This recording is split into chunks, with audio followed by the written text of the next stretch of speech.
Hearing of the Subcommittee on Delivering on Government Efficiency will come to order. Welcome, everyone. Without objection, the chair may declare a recess at any time. I recognize myself for the purpose of making an opening statement. Good morning and welcome to another DOJ Subcommittee hearing where we will highlight more abuses of your tax dollars. The left has funneled hundreds of billions of federal tax dollars through non-governmental organizations, NGOs, to push destructive policies and line the pockets of their friends and allies. This NGO scheme demonstrates massive waste and abuse of federal resources. Today's hearing will bring transparency for the American people. We will expose the corrupt ties that bind left-wing NGOs, Democrat elected officials, Democrat political appointees, and the deep state bureaucrats who write grants and contracts. Corrupt backdoor deal-making has exploited the taxpayer purse to achieve policy ends opposed by the very Americans forced to fund them.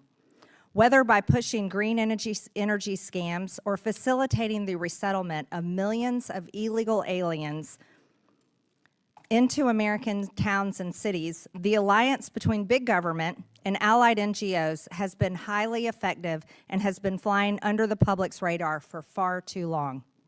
But today, we are going to draw back the curtain. The scheme works in a cycle, as shown here. Democrat administration officials work with leftist NGOs to implement programs in a manner that ensures those NGOs receive massive grants and contracts. The leaders of those recipient groups then turn around and donate to Democrat political campaigns. This intricate web of connections is how elected and appointed Democrat officials and allied NGOs work together. Federal agencies fund the NGOs, and the NGOs shape the agency's behavior.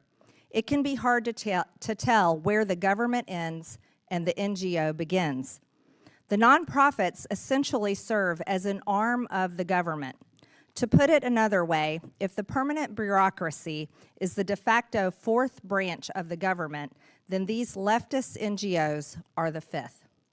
Our witnesses today will describe how the left has funneled hundreds of billions of U.S. tax dollars through NGOs, discuss the destructive policies this has enabled, and detail the damage done to our country. So-called green energy NGOs are among the worst offenders. They have used federal dollars to destabilize the U.S. power grid and energy dominance, while raising energy costs on Americans. The Biden EPA steered billions in U.S. tax dollars to leftist climate NGOs via a $20 billion slush fund known as the Greenhouse Gas Reduction Fund, GGRF. Like-minded nonprofits were enlisted to implement President Biden's Green New Deal scam. While we are grateful to the Trump administration and EPA Administrator Lee Zeldin for shutting it down and quickly terminating these grants, further accountability is necessary. The full Committee on Oversight and Government Reform is investigating Biden's GGRF. We know that all the awardees are connected to both the Biden administration and Democratic donors, and that they sit on each other's boards in an incestuous circle. Today, we will shine light on this dynamic. Take, for example, who the Democrats choose to bring in as their witnesses.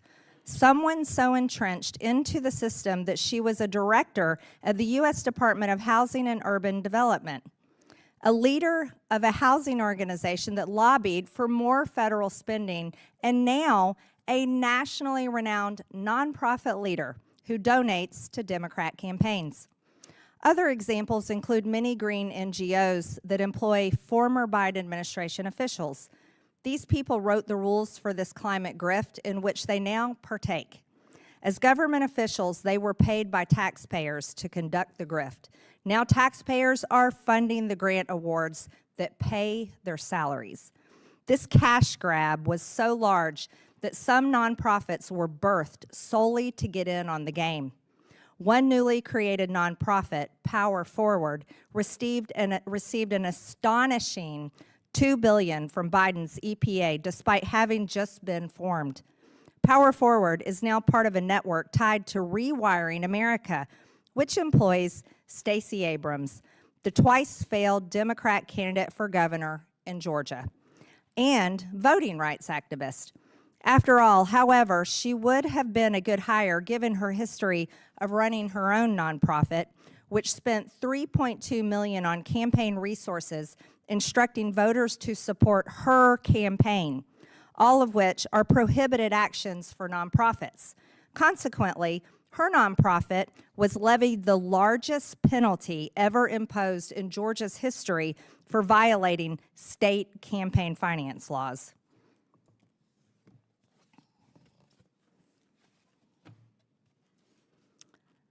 This is the circle of life. Climate and energy is just one area where the entrenched bureaucrats and political appointees have partnered with NGOs to do the left's bidding. Illegal immigration is another. Federally funded NGOs have egregiously abused tax dollars to fund the invasion at our southern border by providing housing, transportation, legal services, and more to shepherd illegal aliens across our border and settle them in our country. These NGOs support the cartels in their mission to invade our country. Under the guise of assisting migrants, these groups have placed criminal networks, dangerous gangs, and human traffickers into American towns and cities. Think about this. The American people's hard-earned taxpayer dollars have been used to literally import rapists, murderers, and terrorists from around the world straight into our communities. Where were these NGOs when 22-year-old Laken Riley was violently murdered by an illegal? Where were these NGOs when 12-year-old Jocelyn Nungare was brutally raped and murdered by one of these illegals? And where were these NGOs when 20-year-old Kayla Hamilton was raped and strangled to death by an illegal? Where were these NGOs over the weekend when the illegal alien launched Molotov cocktails into a crowd in Boulder, Colorado, intentionally injuring a dozen Americans in an anti-Semitic attack? I'll tell you, they were continuing to receive taxpayer dollars to import more of these illegal alien monsters to commit more heinous crimes against our people. Many Americans are familiar with the more egregious offenders. These include Catholic Charities, which raked in over $2 billion during Biden's 4 years, and the Lutheran Immigration and Refugee Service, which received over $221 million in government grants in fiscal year 2023 alone. But many American taxpayers are still unwittingly funding this sort of illegal activity through the United Nations, which is the conduit for much of the funding NGOs use to resettle in our country. Americans are likely unaware that their tax dollars are funding UN efforts such as the cash and voucher program involving 624,000 illegal aliens crossing the border just last year. This $372 million program provides prepaid debit cards and cash in envelopes to illegal aliens to facilitate their movement to and through the U.S. border. The American taxpayer is funding groups that start the migration, the groups that show people how to cross the border by evading U.S. immigration laws, these groups that have been bused and flown illegal aliens, many of them dangerous, into America. Whether exploiting taxpayers to push illegal immigration or fake environmental justice, the left's NGO scheme seeks to destroy our country and fundamentally alter the American way of life. This ongoing waste and abuse of taxpayer resources must end. The Trump administration is turning the tide, and today's hearing is intended to expedite the effort to drain these slush funds dry. If we don't, Democrats can't wait to return to power and continue funding their NGO friends through slush funds and stop deportations. Keep these illegal alien criminals in our country, and of course, fund the Green New Deal scam again. And with that, I yield to the ranking member Stansbury for her opening statement.